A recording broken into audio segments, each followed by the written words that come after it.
Bonjour, la capsule va porter sur effectuer les opérations sur les expressions algébriques dans le document de révision numéro 24. Je suis encore avec le groupe 31, quelques élèves.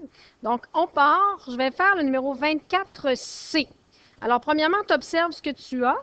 On remarque ici qu'il est sous-entendu qu'il y a une multiplication, il y a une soustraction et il y a une autre multiplication ici. On va faire dans un premier temps les multiplications en faisant la simple distributivité. Donc, le moins 3x va se distribuer avec le y, le moins 3 avec le moins 4. On ne va pas plus loin, la parenthèse arrête là. Donc, on va avoir moins 3xy, moins 3 fois moins 4 plus 12x. Maintenant, on va prendre le moins avec le 5y et on va le distribuer au premier terme et au deuxième terme. On va obtenir moins 5xy et moins 5 fois moins 2, plus 10 xy. Une fois rendu à cette étape-là, tu dois observer, c'est des additions, des soustractions. Tu vas simplement regrouper tes termes semblables. Alors, je te laisse observer qu'est-ce qu'on a de semblable dans ce numéro-là. Je viens de m'apercevoir, j'ai fait une petite erreur. 5y fois moins 2, ça donne moins 10, plus 10, pardon, y. Il n'y a pas de x, je suis allée trop vite. Voilà. Donc, on regroupe. Les termes en x, il y en a juste un, 12x. Les xy, j'en ai deux. Moins 3xy, moins 5xy, ça me fait moins 8xy. Plus le 10y qui est tout seul.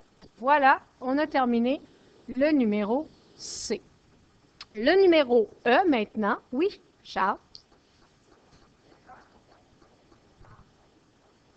Comment on fait à la fin de la dernière étape? C'est que tu observes tes termes semblables. On se souvient qu'un terme semblable, il faut avoir les mêmes variables affectées des mêmes exposants.